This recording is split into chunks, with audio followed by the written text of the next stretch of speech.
Dear students, myself is Pratibha Pashwanath, Associate Professor, Department of Economics, GFGC, Kerpuram, Bangalore. Students, in my previous sessions from survey methods, we clearly understood various qualitative methods to forecast established products. But in this session, let us discuss about various quantitative methods of demand forecasting that are statistical methods.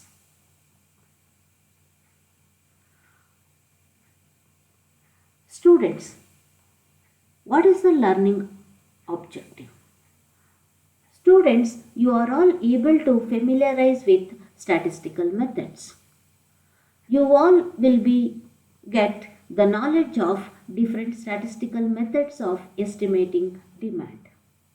And finally, various steps which are involved in estimating demand forecasting. What is the learning outcome? Students, you all will be familiar with different statistical tools and techniques knowledge and also using them to solve practical business problems. Students, in this session, our discussion is divided into 3 parts. In the first part, which is related to what are quantitative statistical methods. In second part, the discussion is on various components of time series analysis. And finally, the third part is related to various types of trend projection method. Students, from various survey methods which are qualitative methods, we came to know that which contain huge amount of subjective judgment of both consumers and market experts. Lacks accuracy and reliability since which are based on personal opinions and other human factors. But alternatively, statistical methods which are quantitative methods and are more objective and scientific. The statistical quantitative methods which involves the historical data and using mathematical models to forecast the future demand. ವಿದ್ಯಾರ್ಥಿಗಳೇ, ವಿವಿಧ ರೀತಿಯ ಸಮೀಕ್ಷಾ ವಿಧಾನಗಳು ಗುಣಾತ್ಮಕ ವಿಧಾನಗಳಾಗಿದ್ದು ಅವು ಗ್ರಾಹಕರು ಮತ್ತು ಮತ್ತಿತರ ಮಾರುಕಟ್ಟೆ ಪರಿಣತರ ವ್ಯಕ್ತಿನಿಷ್ಠ ಅಭಿಪ್ರಾಯಗಳನ್ನು ಆಧರಿಸಿರುವುದರಿಂದ ನಿಖರತೆ ಮತ್ತು ವಿಶ್ವಾಸಾರ್ಹತೆಯ ಕೊರತೆಯನ್ನು ಹೊಂದಿದೆ. ಆದರೆ ಇದಕ್ಕೆ ಪರ್ಯಾಯವಾಗಿ ಸಾಂಖ್ಯಿಕ ವಿಧಾನಗಳು ಪರಿಮಾಣಾತ್ಮಕ ವಿಧಾನಗಳಾಗಿದ್ದು ಇವುಗಳು ಐತಿಹಾಸಿಕ ಹಿಂದಿನ ದತ್ತಾಂಶಗಳು ಮತ್ತು ಗಣಿತಾತ್ಮಕ ಮಾದರಿ ವಿಧಾನಗಳನ್ನು ಬೇಡಿಕೆಯ ಮುನ್ನಂದಾಜಿಗೆ ಅಳವಡಿಸಿಕೊಂಡಿರುವುದರಿಂದ ಈ ವಿಧಾನಗಳು ಹೆಚ್ಚು ವಸ್ತುನಿಷ್ಠ ಮತ್ತು ವೈಜ್ಞಾನಿಕ ವಿಧಾನಗಳಾಗಿವೆ. Students, as I said, the first part is on statistical methods. So, let us discuss about various quantitative statistical methods. Before that, we should understand what are statistical methods. ಸಾಂಖ್ಯಿಕ ವಿಧಾನಗಳು ಅಂತಂದ್ರೆ in simple terms, statistical forecasting methods implies the use of statistics based on historical data to project what could happen out in the future. ಸರಳವಾಗಿ ಹೇಳುವುದಾದರೆ ಸಾಂಖ್ಯಿಕ ಮುನ್ನಂದಾಜು ವಿಧಾನಗಳು ಸಾಂಖ್ಯಿಕ ದತ್ತಾಂಶಗಳನ್ನು ಬಳಸಿ ಭವಿಷ್ಯದಲ್ಲಿ ಬೇಡಿಕೆಯ ಮೌಲ್ಯಗಳು ಏನಾಗಬಹುದು ಎಂದು ಅಂದಾಜು ಮಾಡುವ ವಿಧಾನಗಳಾಗಿವೆ. These statistical methods are indirect methods and also they are quantitative nature of forecasting. These statistical methods are used and also useful for long-term forecasting of existing products. ಈಗಾಗಲೇ ಅಸ್ತಿತ್ವದಲ್ಲಿರುವ ಉತ್ಪನ್ನಗಳಿಗೆ ದೀರ್ಘಾವಧಿ ಮುನ್ನಂದಾಜನ್ನು ಮಾಡೋದಕ್ಕೆ ಈ ಸಾಂಖ್ಯಿಕ ವಿಧಾನಗಳು ಹೆಚ್ಚು ಉಪಯುಕ್ತವಾಗಿವೆ. Statistical techniques are superior techniques of demand estimation. ಈ ಸಾಂಖ್ಯಿಕ ವಿಧಾನಗಳು ಬೇಡಿಕೆಯನ್ನು ಅಂದಾಜು ಮಾಡುವಲ್ಲಿ ಶ್ರೇಷ್ಠವಾದಂತಹ ತಂತ್ರ ವಿಧಾನಗಳಾಗಿವೆ. Why these statistical methods are superior?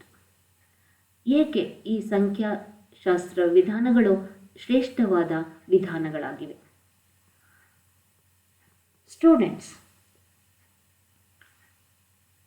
the statistical methods minimize the element of subjectivity because instead of personal opinion, historical data has been considered to estimate the future demand.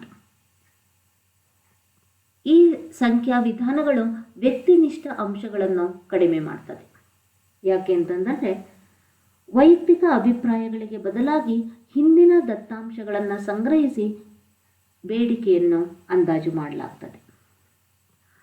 It is scientific as it based on theoretical linear relationship between dependent and independent variables. ಈ ಸಂಖ್ಯಾ ವಿಧಾನವು ಒಂದು ವೈಜ್ಞಾನಿಕ ವಿಧಾನವಾಗಿದ್ದು ಸ್ವತಂತ್ರ ಮತ್ತು ಅವಲಂಬಿತ ಚಲಪರಿಮಾಣಗಳನ್ನು ಅವಲಂಬಿಸಿರ್ತದೆ.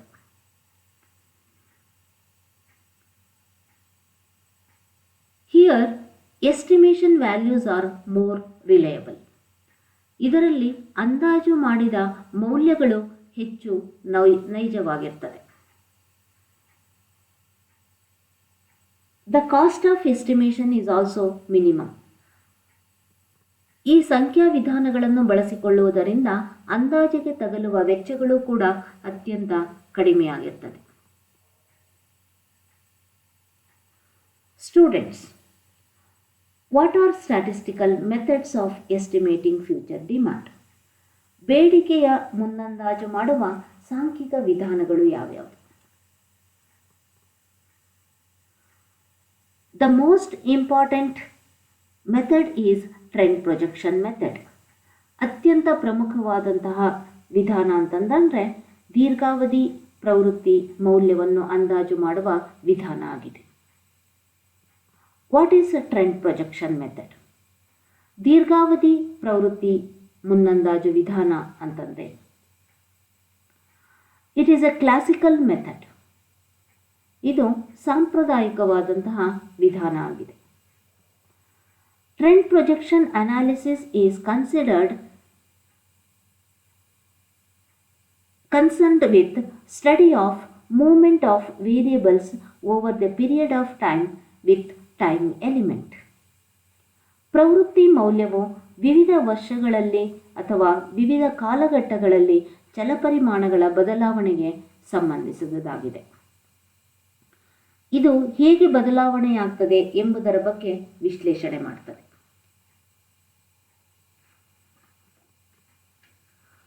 The trend projection method is based on the assumption that the factors liable for the past trends in the variables to be projected shall continue to play their role in the future in the same manner and to the same extent as they did in the past while determining the variable's magnitude and direction. ದೀರ್ಘಾವಧಿ ಪ್ರವೃತ್ತಿ ವಿಧಾನದಲ್ಲಿ ಬೇಡಿಕೆಯಂತಹ ಚಲಪರಿಮಾಣಗಳು ಭವಿಷ್ಯದಲ್ಲಿ ಯಾವ ಪ್ರಮಾಣದಲ್ಲಿ ಮತ್ತು ಯಾವ ದಿಕ್ಕಿನಲ್ಲಿ ಚಲಿಸುತ್ತವೆ ಎಂದು ನಿರ್ಧರಿಸಬೇಕಾದರೆ ಬೇಡಿಕೆಯಂತಹ ಚಲಪರಿಮಾಣಗಳ ಹಿಂದಿನ ಪ್ರವೃತ್ತಿ ಮೌಲ್ಯಗಳನ್ನು ಭವಿಷ್ಯದಲ್ಲಿ ಅಷ್ಟೇ ಪ್ರಮಾಣದಲ್ಲಿ ತಮ್ಮ ಪಾತ್ರ ವಹಿಸಿವೆಯೇ ಅಥವಾ ಇಲ್ಲವೇ ಎಂಬುದನ್ನು ಗಮನಿಸಲಾಗುತ್ತದೆ.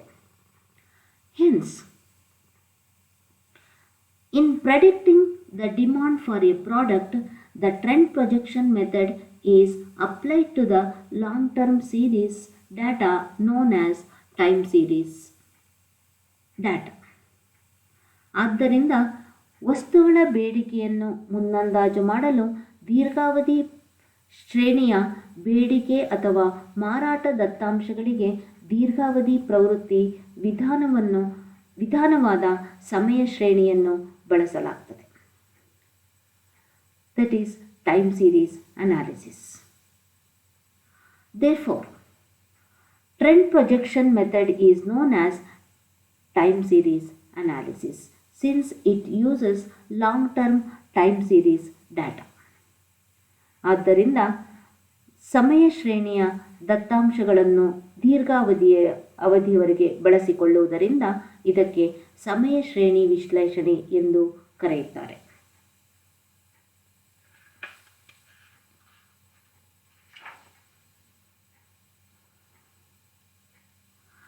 It helps to find out the variations in the values of data due to the changes in time. ಅಂದರೆ ಕಾಲಕ್ಕೆ ಅನುಗುಣವಾಗಿ ಘಟಿಸಿದ ಸಾಂಖ್ಯಿಕ ದತ್ತಾಂಶಗಳನ್ನು ಕಾಲಾನುಕ್ರಮವಾಗಿ ಜೋಡಿಸುವ ಪ್ರಕ್ರಿಯೆಯಾಗಿದೆ ಮತ್ತು ಕಾಲ ಬದಲಾದಂತೆ ದತ್ತಾಂಶದಲ್ಲಾಗುವ ಬದಲಾವಣೆಯನ್ನು ಕಂಡುಹಿಡಿಯಲು ಇದು ಉಪಯುಕ್ತವಾಗಿದೆ. ಮತ್ತು ಹಿಂದಿನ ಅಂಕಿಅಂಶಗಳನ್ನು ಬಳಸಿಕೊಂಡು ಭವಿಷ್ಯದ ಮಾರಾಟದ ಪ್ರವೃತ್ತಿಯನ್ನು ಅಂದಾಜು ಮಾಡಲಾಗುತ್ತದೆ. ಹಾಗೆಯೇ ಒಂದು ನಿರ್ದಿಷ್ಟ ಅವಧಿಯಲ್ಲಿ ಸಮಯ ಶ್ರೇಣಿ ವಿಶ್ಲೇಷಣೆ ಬೇಡಿಕೆ ಮುನ್ನಂದಾಜಿನ ಉತ್ತಮವಾದಂತಹ ಮಾರ್ಗದರ್ಶಿಯಾಗಿದೆ ಅಂತ ನಾವಿಲ್ಲಿ ಹೇಳ್ಬೋದು. Students, as I said, the second part is related to components of time series.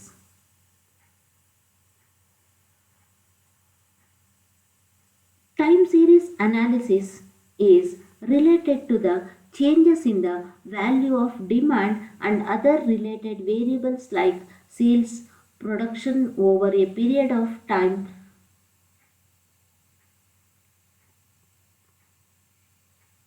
There are some commodities like gold, silver, any eatables, petrol and its related products. The prices of these commodities has increased or decreased with time. Like that, the rate of interest for home loans has increased or decreased. These demand and its related variables are changes over a period of time. What are the reasons for this? What are the factors responsible for changes in these variables over a period of time? Hence, in this section,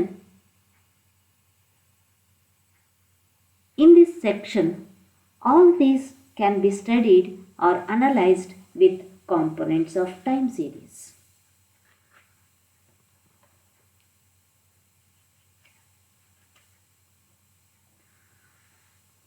ಸಮಯ ಶ್ರೇಣಿ ವಿಶ್ಲೇಷಣೆಯು ಬೇಡಿಕೆ ಮತ್ತು ಅದಕ್ಕೆ ಸಂಬಂಧಿಸಿದ ಚಲಪರಿಮಾಣಗಳಾದ ಮಾರಾಟ, ಉತ್ಪಾದನೆಗಳು ವಿವಿಧ ವರ್ಷಗಳಲ್ಲಿ ಹೇಗೆ ಬದಲಾವಣೆಯಾಗುತ್ತದೆ ಎಂಬುದಕ್ಕೆ ಸಂಬಂಧಿಸಿದೆ.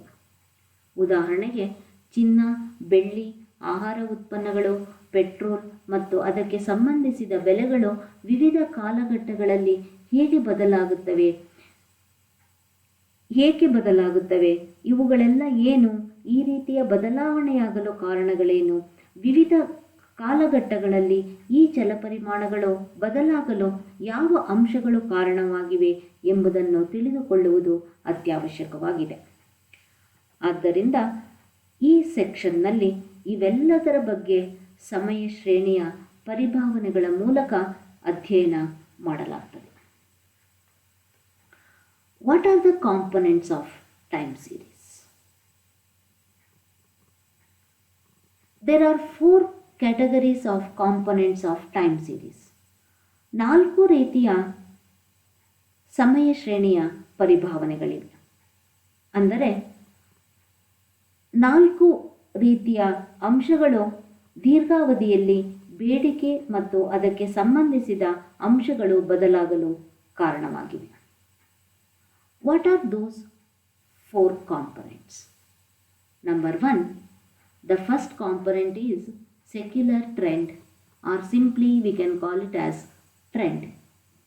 Second component is seasonal variations or seasonal fluctuations, ಕಾಲೋಚಿತ ಬದಲಾವಣೆ. The third component is cyclical fluctuations or cyclical variations, ಚಕ್ರೀಯ ಏರಿಳಿತಗಳು ಅಥವಾ ಆವರ್ತಕ ವ್ಯತ್ಯಾಸಗಳು. And the fourth and the last component is random irregular fluctuations, ಅನಿಯಮಿತ ಬದಲಾವಣೆಗಳು.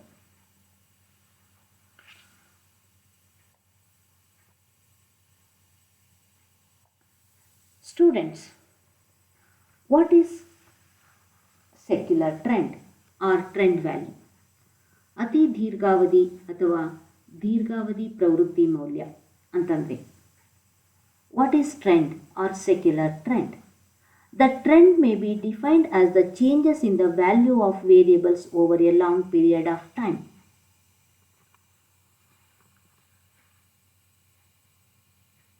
ಪ್ರವೃತ್ತಿ ಮೌಲ್ಯವು ದೀರ್ಘಾವಧಿಯಲ್ಲಿ ಚಲಪರಿಮಾಣದ ಮೌಲ್ಯಗಳು ಬದಲಾವಣೆಯಾಗುವ ಸನ್ನಿವೇಶವಾಗಿದೆ. That long period may be few years or decade or even centuries. ಈ ದೀರ್ಘಾವಧಿಯು ಕೆಲವೇ ವರ್ಷಗಳು ಅಥವಾ ದಶಕಗಳು ಅಥವಾ ಕೆಲವು ಸಲ ಶತಕದ ದತ್ತಾಂಶಗಳ ಅವಧಿಯನ್ನು ಒಳಗೊಂಡಿರುತ್ತದೆ. The trend shows the general tendency of the data to increase or decrease during a long period. ಈ ಪ್ರವೃತ್ತಿ ಮೌಲ್ಯವು ದೀರ್ಘಾವಧಿಯಲ್ಲಿ ದತ್ತಾಂಶಗಳು ಹೆಚ್ಚಾಗುವ ಅಥವಾ ಕಡಿಮೆಯಾಗುವ ಸಾಮಾನ್ಯ ಲಕ್ಷಣವನ್ನು ಅವು ಒಳಗೊಂಡಿವೆ. The trend is a smooth, general, long-term average tendency. It is always necessary that the increase or decrease in the same direction throughout the given period of time. But overall, the trend must be upward, downward or stable. ವಿದ್ಯಾರ್ಥಿಗಳೇ, ಪ್ರವೃತ್ತಿಯು ಸಾಮಾನ್ಯ ದೀರ್ಘಾವಧಿ ಸರಾಸರಿಯ ಲಕ್ಷಣವನ್ನು ಹೊಂದಿದೆ. ಹಾಗೆಂದ ಮಾತ್ರಕ್ಕೆ ಒಂದು ನಿರ್ದಿಷ್ಟ ಅವಧಿಯಲ್ಲಿ ಈ ಪ್ರವೃತ್ತಿ ಮೌಲ್ಯಗಳು ಅವಶ್ಯಕವಾಗಿ ಏರಿಕೆ ಅಥವಾ ಇಳಿಕೆಯ ಒಂದೇ ಪ್ರವೃತ್ತಿ ಹೊಂದಿರಲೇಬೇಕು ಎಂದೇನೂ ಇಲ್ಲ. ಆದರೆ ಒಟ್ಟಾರೆ ಪ್ರವೃತ್ತಿ ಮೌಲ್ಯ ಏರುಮುಖ, ಇಳಿಮುಖ ಅಥವಾ ಸ್ಥಿರತೆಯ ಲಕ್ಷಣಗಳನ್ನು ಸೂಚಿಸುವಂತಿರಬೇಕು. Students, depending upon the long-term forces like population, taste and preferences, habits, agricultural production, items manufactured, technology, number of births and deaths, number of industry or factory, number of schools and colleges are some of the variables showing some kind of tendencies of upward or downward movement. ವಿದ್ಯಾರ್ಥಿಗಳೇ, ಈ ರೀತಿ ದೀರ್ಘಾವಧಿಯಲ್ಲಿ ಬೇಡಿಕೆಯ ಅಂಶಗಳು ಬದಲಾವಣೆಯಾಗೋದಕ್ಕೆ ಯಾವ ಅಂಶಗಳು ಕಾರಣವಾಗಿವೆ? ಅವುಗಳನ್ನು ನೋಡೋದಾದರೆ, ದೀರ್ಘಾವಧಿ ಅಂಶಗಳಾದ ಜನಸಂಖ್ಯೆ, ಜನರ ಅಭಿರುಚಿ ಮತ್ತು ಆದ್ಯತೆಗಳು, ಹವ್ಯಾಸಗಳು, ಕೃಷಿ ಉತ್ಪಾದನೆ, ಉತ್ಪಾದಿಸಲ್ಪಡುವ ಕೈಗಾರಿಕಾ ವಸ್ತುಗಳು, ತಂತ್ರಜ್ಞಾನ, ಜನನ ಮತ್ತು ಮರಣದ ದರ, ಕೈಗಾರಿಕೆ ಅಥವಾ ಉದ್ಯಮ ಸಂಸ್ಥೆಗಳ ಸಂಖ್ಯೆ, ಸ್ಕೂಲ್ ಅಥವಾ ಕಾಲೇಜುಗಳ ಸಂಖ್ಯೆ, ಇವುಗಳು ಏರಿಕೆ ಅಥವಾ ಇಳಿಕೆಯ ಪ್ರವೃತ್ತಿಯನ್ನು ಹೊಂದಿವೆ. Students, the significance of this trend is greater when the time period is longer. Hence, the secular trend may be considered as an accurate measure for knowing the value of variables over a period of time. ವಿದ್ಯಾರ್ಥಿಗಳೇ, ಸಂಗ್ರಹಿಸಿದ ದತ್ತಾಂಶಗಳ ಅವಧಿ ಹೆಚ್ಚಾದಷ್ಟು ಪ್ರವೃತ್ತಿ ಮೌಲ್ಯ ಹೆಚ್ಚು ನಿಖರತೆಯನ್ನು ಪಡೆದುಕೊಂಡಿರುತ್ತದೆ. ಆದ್ದರಿಂದ ಪ್ರವೃತ್ತಿ ಮೌಲ್ಯವು, ಅದರಲ್ಲಿಯೂ ದೀರ್ಘಾವಧಿ ಪ್ರವೃತ್ತಿ ವಿಧಾನವು ವಿವಿಧ ವರ್ಷಗಳ ಅವಧಿಯಲ್ಲಿ ಚಲಪರಿಮಾಣದ ಮೌಲ್ಯಗಳು ಹೇಗೆ ಬದಲಾಗುತ್ತವೆ ಎಂದು ಮಾಪನ ಮಾಡುವ ನಿಖರವಾದ ವಿಧಾನ ಆಗಿದೆ.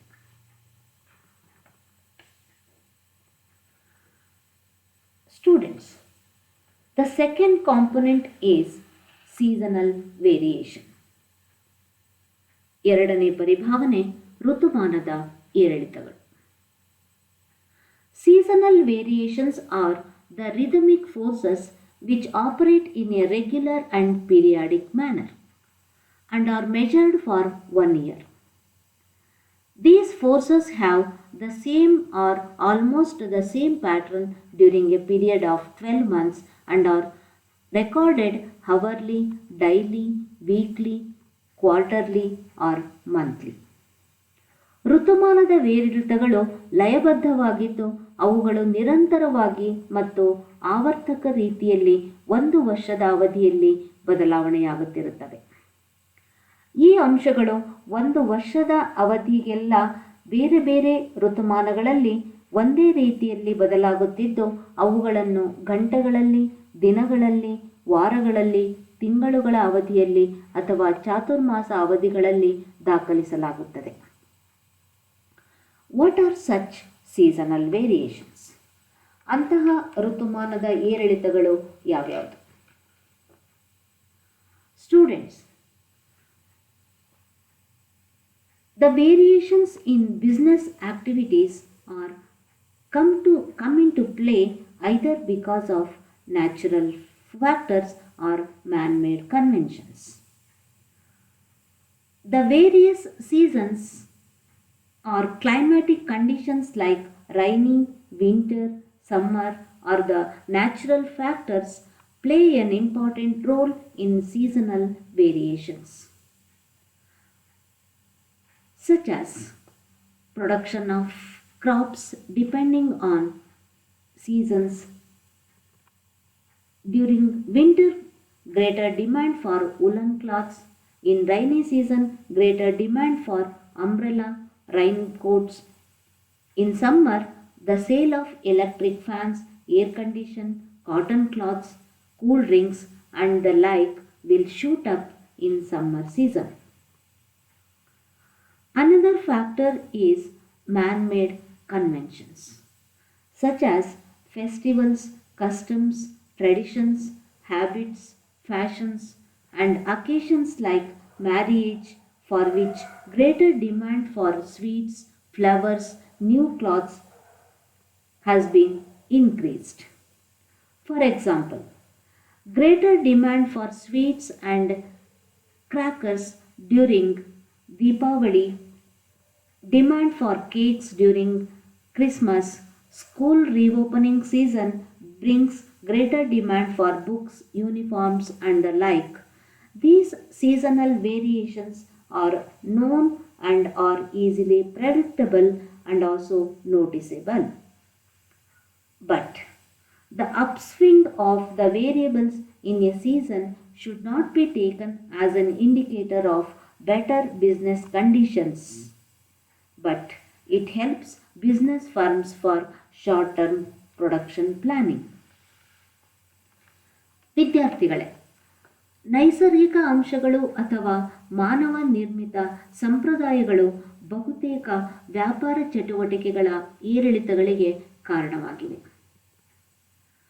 ನೈಸರ್ಗಿಕ ಅಂಶಗಳು ಅಥವಾ ಋತುಮಾನದ ಅಂಶಗಳಾದ ಮಳೆಗಾಲ, ಚಳಿಗಾಲ ಮತ್ತು ಬೇಸಿಗೆ ಕಾಲಗಳಂತಹ ವಿವಿಧ ಋತುಗಳಲ್ಲಿ ಬೇಡಿಕೆ ಮತ್ತು ಅದಕ್ಕೆ ಸಂಬಂಧಿಸಿದ ಚಲಪರಿಮಾಣಗಳು ಬದಲಾಗಲು ಪ್ರಮುಖ ಪಾತ್ರ ವಹಿಸುತ್ತವೆ.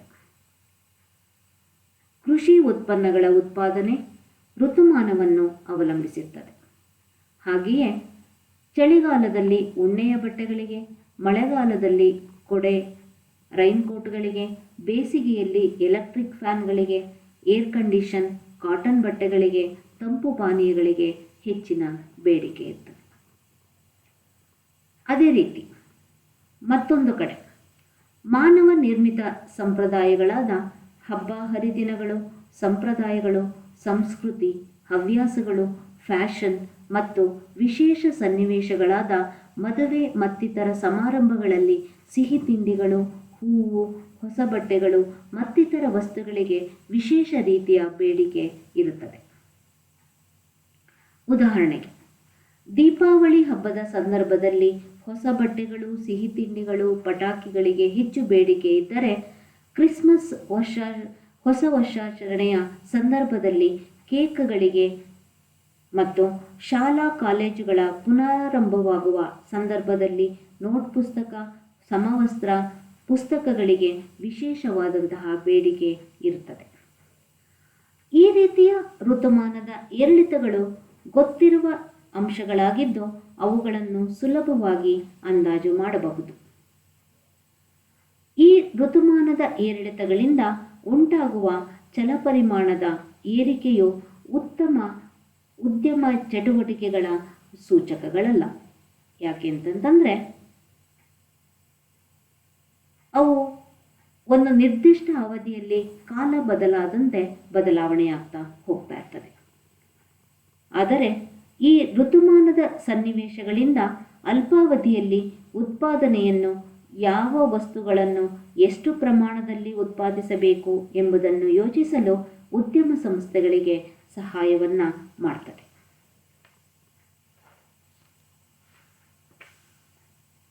Dear students, the third component are cyclical variations. Cyclical variations are the another component of time series. It refers to the changes in the value of variables due to phases of business cycles like prosperity, recession, depression, and recovery. These cyclical variations are oscillatory movements can operate over a span of more than 1 year period. One complete period is a cycle. The boom period is the period of upswing in demand and its related products. And depression is the period of downswing of demand and its related factors. Hence, boom period gives high profit and depression period gives low profit for business firms. ವಿದ್ಯಾರ್ಥಿಗಳೇ, ಮೂರನೇ ಪರಿಭಾವನೆ ಅಂತಂತಂದರೆ ಚಕ್ರೀಯ ಏರಿಳಿತಗಳಾಗಿದೆ. ಚಕ್ರೀಯ ಏರಿಳಿತಗಳು ಸಮಯ ಶ್ರೇಣಿಯ ಪರಿಭಾವನೆಯಾಗಿದ್ದು ಅದು ವ್ಯಾಪಾರಿ ಚಕ್ರಗಳ ವಿವಿಧ ಹಂತಗಳಾದ ಆರ್ಥಿಕ ಶೃಂಗ, ಆರ್ಥಿಕ ಹಿಂಜರಿಕೆ, ಆರ್ಥಿಕ ಮುಗ್ಗಟ್ಟು ಮತ್ತು ಆರ್ಥಿಕ ಚೇತರಿಕೆಯಿಂದ ಬೇಡಿಕೆ ಮತ್ತಿತರ ಚಲಪರಿಮಾಣಗಳ ಮೌಲ್ಯದಲ್ಲಾಗುವ ಬದಲಾವಣೆಗೆ ಸಂಬಂಧಿಸಿದುದಾಗಿದೆ. ಈ ಚಕ್ರೀಯ ಏರಿಳಿತಗಳು ಆಂದೋಲಕ ಏರಿಳಿತಗಳಾಗಿದ್ದು ಒಂದು ವರ್ಷವನ್ನು ಮೀರಿದ ಅವಧಿಯವರೆಗೆ ಕಾರ್ಯಗತವಾಗಿರುತ್ತವೆ. ಒಂದು ಹಂತ ಪೂರ್ಣಗೊಳ್ಳುವಿಕೆಯನ್ನು ಆರ್ಥಿಕ ಚಕ್ರ ಎಂದು ಕರೆಯಲಾಗುತ್ತದೆ.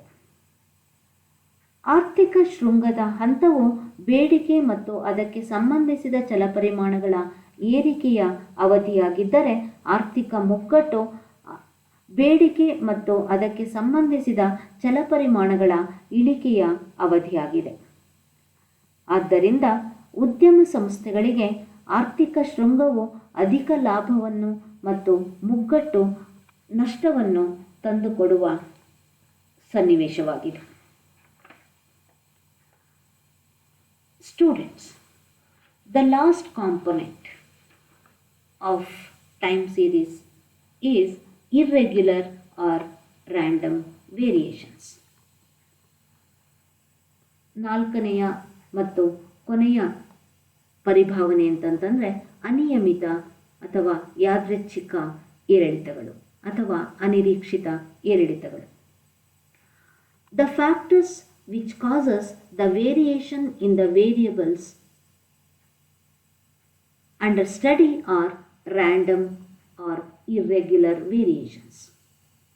These random variations refer to changes in the value of demand and its related variables due to the forces like war, famine, earthquake, flood, strikes, and lockouts. The business and economic activities are affected due to irregular fluctuations which are unforeseen and uncontrollable, unpredictable, and are erratic in character. It is very difficult to estimate the value of demand and its related variables in these cases. ವಿದ್ಯಾರ್ಥಿಗಳೇ, ಬೇಡಿಕೆ ಮತ್ತು ಅದಕ್ಕೆ ಸಂಬಂಧಿಸಿದ ಚಲಪರಿಮಾಣಗಳ ಬದಲಾವಣೆಗೆ ಕಾರಣವಾಗಿರುವ ಅಂಶಗಳನ್ನು ಅಧ್ಯಯನ ಮಾಡುವ ಮತ್ತೊಂದು ಅಂಶವೆಂದರೆ ಅನಿರೀಕ್ಷಿತ ಅಥವಾ ನಿರಂತರವಲ್ಲದ ಏರಿಳಿತಗಳಾಗಿದೆ. ಅನಿರೀಕ್ಷಿತ ಅಂಶಗಳಾದ ಯುದ್ಧ, ಕ್ಷಾಮ, ಭೂಕಂಪ, ನೆರೆ, ಮುಷ್ಕರ, ಬೀಗಮುದ್ರೆಗಳ ಕಾರಣದಿಂದಾಗಿ ಬೇಡಿಕೆ ಮತ್ತು ಅದಕ್ಕೆ ಸಂಬಂಧಿಸಿದ ಮತ್ತಿತರ ಚಲಪರಿಮಾಣಗಳಲ್ಲಿ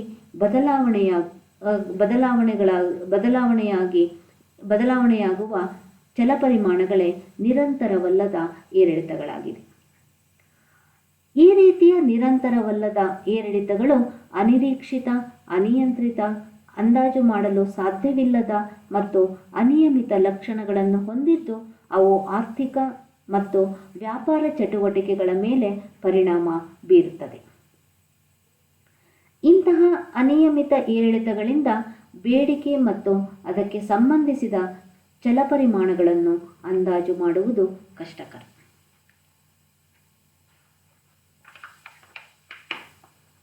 Students, the third part in this session is related to the types of trend projection method.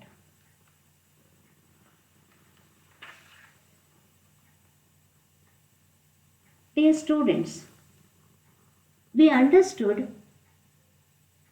from the various components there are 4 factors which are responsible for changes in the value of variables over a period of time.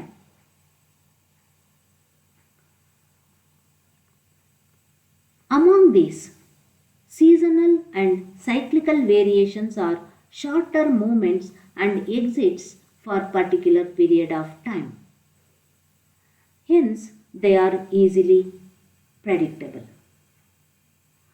The last components are random fluctuations and are very difficult to estimate because of their irregularities.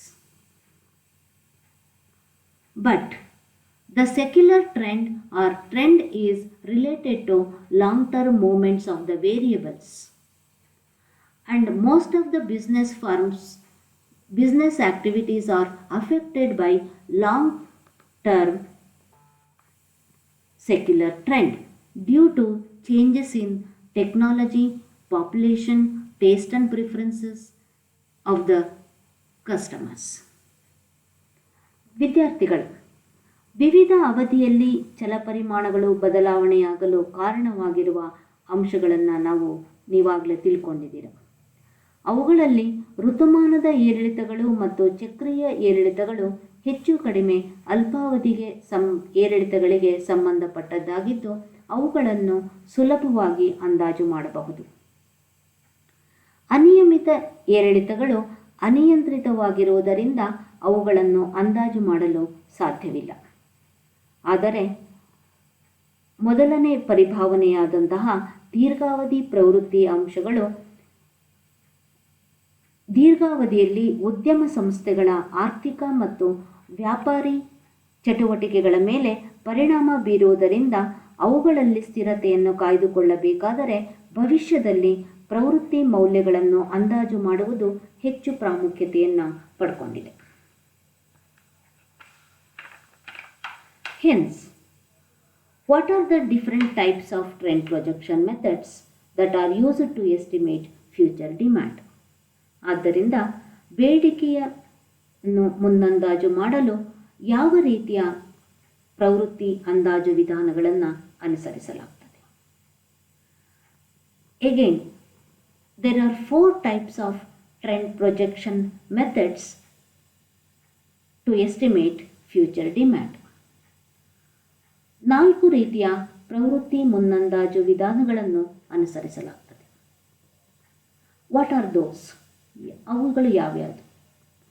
Number 1, graphic method, ಮುಕ್ತ ಹಸ್ತ ವಿಧಾನ. Number 2, semi-average method, ಅರೆ ಸರಾಸರಿ ವಿಧಾನ. Third one, method of moving average, ಚಲಿಸುವ ಸರಾಸರಿ ವಿಧಾನ. And the last one is ಕನಿಷ್ಠ ವರ್ಗ ವಿಧಾನ, least square method. What is graphic method? It is the simplest and common method of estimating future demand. The values of sales of the past years has been collected and plotted on a graph. A freehand smoothened curve is drawn through the points, and so that the slope of the curve called trend line represents the tendency of the demand. The trend line is drawn with a free hand in such a way that the distance between the points and the line is minimum. The direction of such line can either be upward or downward, thereby representing the trend of sales. This method is also called as freehand method or inspection method. But this method is subjective and no scientific base to draw a trend line. Graphic ವಿಧಾನ, ಇದು ಬೇಡಿಕೆಯನ್ನು ಮುನ್ನಂದಾಜು ಮಾಡುವ ಅತ್ಯಂತ ಸರಳ ಮತ್ತು ಸಾಮಾನ್ಯ ವಿಧಾನವಾಗಿದೆ. ಇದರಲ್ಲಿ ಹಿಂದಿನ ವರ್ಷಗಳ ಮಾರಾಟದ ದತ್ತಾಂಶಗಳನ್ನು ಸಂಗ್ರಹಿಸಿ ಆ ಬಿಂದುಗಳನ್ನು ಆಲೇಖದ ಮೇಲೆ ಮೂಡಿಸಲಾಗ್ತದೆ. ಉದಾಹರಣೆಗೆ ನೋಡಿ, 2014 2019ವರೆಗೆ ಡಾಟಾವನ್ನು ಕೊಡಲಾಗಿದೆ. ಮಾರಾಟದ ದತ್ತಾಂಶಗಳಿದೆ. ಸೊ ಅವುಗಳನ್ನು ಆಯಾ ವರ್ಷಕ್ಕೆ ಅನುಗುಣವಾಗಿ ಇಲ್ಲೇನು ಮಾಡಲಾಗಿದೆ, they are plotted on a ಗ್ರಾಫ್ನಲ್ಲಿ ನಾವು ಪ್ಲಾಟ್ ಮಾಡಲಾಗಿದೆ. ಅವುಗಳನ್ನು ಆಲೇಖದ ಮೇಲೆ ಮೂಡಿಸಲಾಗಿದೆ. ಅದರ ಆಧಾರದ ಮೇಲೆ ಮುಕ್ತ ಹಸ್ತ ರೇಖೆಯನ್ನು ಮಧ್ಯದಲ್ಲಿ ನಾವು ಎಳೆದಾಗ ಯಾವ ದಿಕ್ಕಿನಲ್ಲಿ ಚಲಿಸುತ್ತದೆ ಎನ್ನುವುದರ ಆಧಾರದ ಮೇಲೆ ಬೇಡಿಕೆಯ ಮುನ್ನಂದಾಜನ್ನು ಮಾಡಲಾಗ್ತದೆ. ಈ ಪ್ರವೃತ್ತಿ ರೇಖೆ ಏರಿಮುಖ ಅಥವಾ ಇಳಿಕೆಯಲ್ಲಿ ಚಲಿಸಬಹುದು. ಈ ರೀತಿ ಚಲಿಸುವಿಕೆ ಮಾರಾಟ ಪ್ರವೃತ್ತಿ ಯಾವ ದಿಕ್ಕಿನಲ್ಲಿ ಚಲಿಸುತ್ತಿದೆ ಎಂಬುದನ್ನು ಕೂಡ ವ್ಯಕ್ತಪಡಿಸುತ್ತದೆ. ಇಲ್ಲಿ ಪ್ರವೃತ್ತಿ ರೇಖೆಯನ್ನು ಮುಕ್ತ ಹಸ್ತದಿಂದ ಎಳೆಯುವುದರಿಂದ ಈ ವಿಧಾನಕ್ಕೆ ಮುಕ್ತ ಹಸ್ತ ವಿಧಾನ ಎಂದು ಕರೆಯುತ್ತಾರೆ.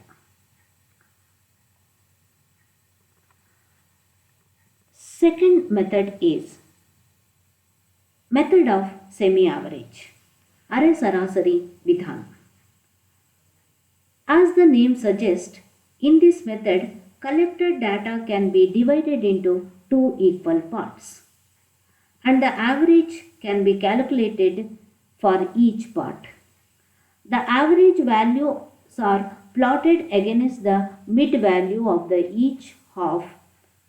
The two average points are then joined by the single line, which can be extended on either side, backward or forward, to predict the future demand.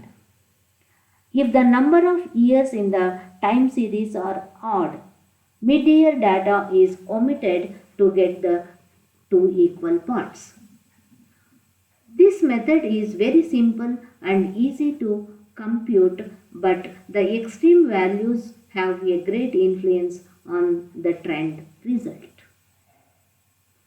ವಿದ್ಯಾರ್ಥಿಗಳೇ, ಹೆಸರೇ ಹೇಳುವಂತೆ ಅರೆ ಸರಾಸರಿ ವಿಧಾನದಲ್ಲಿ ಸಂಗ್ರಹಿಸಿದ ದತ್ತಾಂಶಗಳನ್ನು ಎರಡು ಸಮಭಾಗಗಳಾಗಿ ವಿಂಗಡಿಸಲಾಗ್ತದೆ ಮತ್ತು ಅದರಿಂದ ಎರಡು ಸರಾಸರಿ ಮೌಲ್ಯಗಳನ್ನು ಕಂಡುಕೊಳ್ಳಲಾಗ್ತದೆ. ಇಲ್ಲಿ ನೋಡಿ, 2000ರಿಂದ 2006ರವರೆಗೆ ದತ್ತಾಂಶಗಳಿದೆ. ಅದರಲ್ಲಿ 3 ವರ್ಷಗಳನ್ನು ಸಮಭಾಗಗಳಾಗಿ ವಿಂಗಡಣೆ ಮಾಡಲಾಗ್ತಾ ಇದೆ. ಸಮ ವರ್ಷಗಳಾದರೆ ಈಗ 6 ವರ್ಷ, 8 ವರ್ಷ, 10 ವರ್ಷ ಈ ರೀತಿಯದ್ದಾಗಿದ್ದರೆ ಸಮವಾಗಿ ನಾವು ವಿಂಗಡಣೆ ಮಾಡ್ಬೋದು. ಆದರೆ ಬೆಸ ವರ್ಷಗಳ ಅವಧಿಗಳಾಗಿದ್ದರೆ ಉದಾಹರಣೆಗೆ 7, 9 ಆ ರೀತಿಯದ್ದಾಗಿದ್ದರೆ ಮಧ್ಯ ವರ್ಷವನ್ನು ಬಿಟ್ಟು ಉಳಿದವುಗಳನ್ನು ಸಮಭಾಗಗಳಾಗಿ ನಾವಿಲ್ಲಿ ವಿಂಗಡಣೆ ಮಾಡಲಾಗ್ತದೆ. ಆ ರೀತಿಯದ್ದಾಗಿ ಇಲ್ಲಿ 2000ರಿಂದ 2006ರವರೆಗೆ ದತ್ತಾಂಶಗಳಿದೆ. ಅದನ್ನು ಇಲ್ಲಿ ಮಧ್ಯದ ಅವಧಿಯನ್ನು ಬಿಟ್ಟು ಉಳಿದದ್ದನ್ನು ಸಮಭಾಗಗಳಾಗಿ ವಿಂಗಡಿಸಲಾಗ್ತದೆ.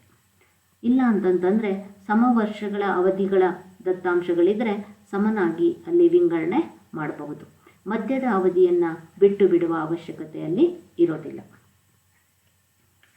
ಈ ರೀತಿ ಸರಾಸರಿ ಮೌಲ್ಯಗಳನ್ನು ಕಂಡುಹಿಡಿದು ಈ ಬಿಂದುಗಳನ್ನು ಸೇರಿಸಿದಾಗ ದೊರೆಯುವ ರೇಖೆ ಅದು ಏರುಮುಖವಾಗಿರಬಹುದು ಅಥವಾ ಇಳಿಮುಖವಾಗಿರಬಹುದು. ಇದರ ಆಧಾರದ ಮೇಲೆ ಬೇಡಿಕೆಯ ಮುನ್ನಂದಾಜು ಮಾಡಲಾಗ್ತದೆ. ಒಂದು ವೇಳೆ ಸಮಯ ಶ್ರೇಣಿಯಲ್ಲಿ ಸಂಗ್ರಹಿಸಿದ ದತ್ತಾಂಶಗಳು ನಾನೀಗಾಗಲೇ ಹೇಳಿದಾಗೆ ಬೆಸ ಅವಧಿಗಳಾಗಿದ್ದರೆ ಮಧ್ಯ ಅವಧಿಯನ್ನು ಬಿಡಲಾಗ್ತದೆ. The third method is method of moving average. ಚಲಿಸುವ ಸರಾಸರಿ ವಿಧಾನ. This method is logical extension of semi-average method.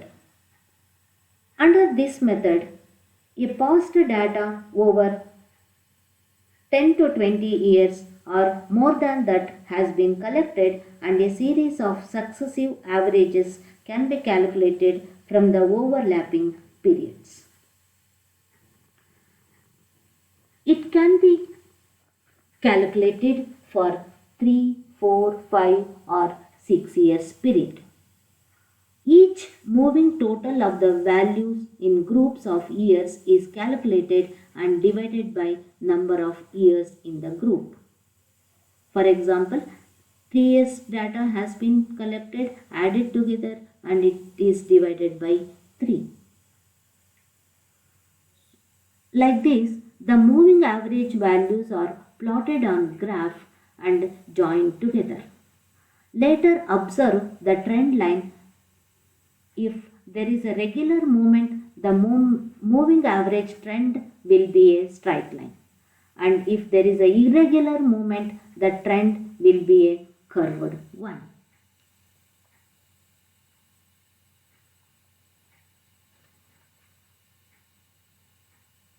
ವಿದ್ಯಾರ್ಥಿಗಳೇ, ಚಲಿಸುವ ಸರಾಸರಿ ವಿಧಾನವು ಅರೆ ಸರಾಸರಿ ವಿಧಾನದ ವಿಸ್ತರಿಸಿದ ಭಾಗ ಆಗಿದೆ. ಇದರಲ್ಲಿ ಹಿಂದಿನ ವರ್ಷಗಳ ದತ್ತಾಂಶಗಳನ್ನು ಪ್ರತಿ ಹಂತದಲ್ಲಿ ಅನುಕ್ರಮವಾಗಿ ಸರಾಸರಿಯನ್ನು ಕಂಡುಹಿಡಿಯಲಾಗ್ತದೆ. ಹೀಗೆ ಪ್ರತಿ ಹಂತದಲ್ಲಿ ಅನುಕ್ರಮವಾಗಿ ಸರಾಸರಿ ಕಂಡುಹಿಡಿಯಬೇಕಾದರೆ ಹಿಂದಿನ ವರ್ಷದ ಒಂದು ದತ್ತಾಂಶವನ್ನು ಬಿಟ್ಟು ಮುಂದಿನ ವರ್ಷದ ಮತ್ತೊಂದು ದತ್ತಾಂಶವನ್ನು ಸೇರಿಸಿಕೊಳ್ತಾ ಹೋಗಬೇಕು. ಇಲ್ಲಿ ತೋರಿಸಿದಾಗೆ a + b + c divided by 3, next b + c + d divided by 3, next c + d + e divided by 3. ಈ ರೀತಿಯಾಗಿ ಪ್ರತಿ ಹಂತದಲ್ಲಿ ಸರಾಸರಿ ಕಂಡುಕೊಳ್ಳುವುದನ್ನು ಚಲಿಸುವ ಸರಾಸರಿ ಎಂದು ಕರೆಯುತ್ತಾರೆ.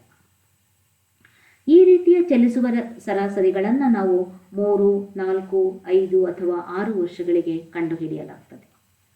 ಈ ಚಲಿಸುವ ಸರಾಸರಿಗಳಿಂದ ಎಳೆದ ಪ್ರವೃತ್ತಿ ರೇಖೆ ಸರಳ ರೇಖೆಯ ಸ್ವರೂಪವನ್ನು ಪಡೆದುಕೊಳ್ಳಬಹುದು ಅಥವಾ ವಕ್ರರೇಖೆಯ ಸ್ವರೂಪವನ್ನು ಪಡೆದುಕೊಳ್ಳಬಹುದು. ಬೇಡಿಕೆ ಮತ್ತು ಅದಕ್ಕೆ ಸಂಬಂಧಿಸಿದ ಚಲಪರಿಮಾಣದ ಮೌಲ್ಯಗಳು ಅನಿರೀಕ್ಷಿತ ಏರಿಳಿತಗಳಿಗೆ ಒಳಪಡದಿದ್ದರೆ ಅದರಿಂದ ದೊರೆಯುವ ಪ್ರವೃತ್ತಿ ರೇಖೆ ಸರಳ ರೇಖೆಯ ಸ್ವರೂಪವನ್ನು ಪಡೆದಿರ್ತದೆ.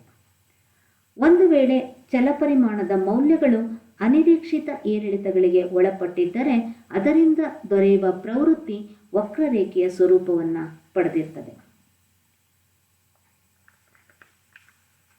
ಈ ರೀತಿ ವಕ್ರವಾಗಿರುವ ರೇಖೆ ಬೇಡಿಕೆ ಮತ್ತು ಅದಕ್ಕೆ ಸಂಬಂಧಿಸಿದ ಚಲಪರಿಮಾಣದ ಮೌಲ್ಯಗಳು ವಿಪರೀತ ಏರಿಳಿತಗಳಿಗೆ ಒಳಪಟ್ಟಿದೆ ಎಂಬುದನ್ನು ವ್ಯಕ್ತಪಡಿಸುತ್ತದೆ.